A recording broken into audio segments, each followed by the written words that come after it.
I'm Jami, and welcome to my first video segment. This will be on my personal counseling identity. So why counseling? Why become a counselor? Okay, so why counseling? Well, for me, it just seemed like a natural fit. Growing up, I was the oldest of three sisters, and I was also part of Girl Guides of Canada, so a natural leader there. Eventually, I became a high school science teacher. So after 7 years of teaching, I began to think, what else can I do with my career? And I played with the idea of taking my master's. I just wasn't sure which stream to go into. So one of my peers suggested, you know what, you would make a great counselor. I never thought about it. I was like, oh, counseling. But looking back, I was like, okay, well, I thought about my skills, and I love being with kids and advocating for change in the school as a leadership teacher as well. I always wanted kids to have a fun, exciting time and grow as individuals. So, okay, yeah, it seemed to work.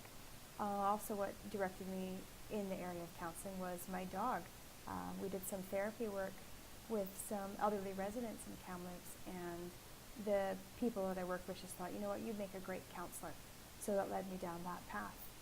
And I guess I'd like to share what I'm planning on, what I'm being as a counselor, I guess my skills, and where I plan to go with this as a professional, as a professional helper.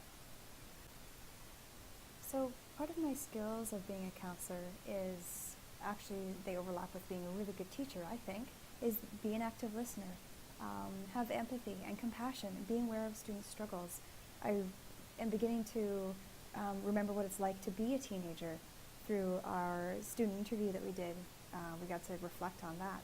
And I think that's a big part of being a counselor and a successful, I guess, adult professional in teaching in a helping area.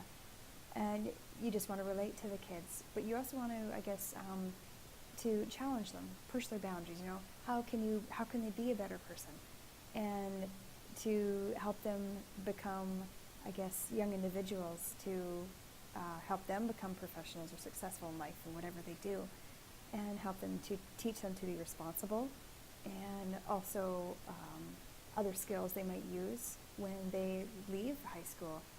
Can they be flexible? Can they adapt? Just like me as an individual, I definitely need to do that as a teacher and as a counselor. I can see where that comes in handy. Anything can be thrown your way. You can get a big curveball during the day. So how can we deal with that? As a person, I would really like to advocate for change for them. Sometimes a classroom setting or a school setting, something's not working. So I'd love to be proactive and challenge myself to take initiatives to make things better for students, either in the classroom or in their lives, in the community, or just for themselves and inside themselves. I'd love to keep continuing to collaborate with other staff, with the admin, to see how we can make this happen for students, and we can find solutions that work for everybody, for the families involved, that student, and of course their teachers, peers, or friends. Also, I want to make sure that I'm an ally for them, that I'm someone they can come to whenever they have an issue.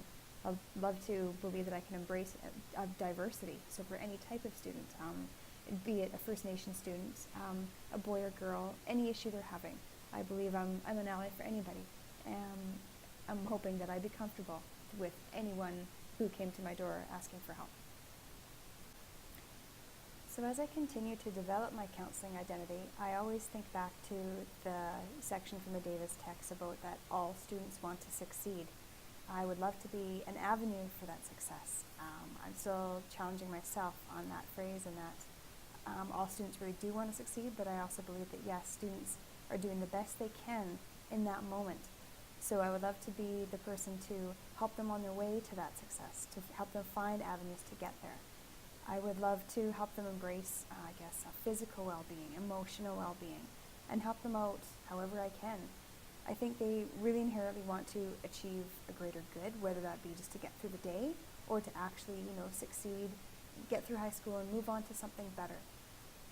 I'd love to help them bring out their potential and to access that potential. I guess part of my theory I think I'm developing is to be solution focused, especially in high school when timing is an issue. The students seem to be really time driven, and they want realistic goals that they can think they can achieve. What can we accomplish today is probably what's going through their head. So how can we change maybe some of their maladaptive thinking along the lines, I guess, of CBT and SFBT? How can I help them, achieve I guess, a solution for that day or that moment, and hopefully have them have a positive outlook on whatever they're working on.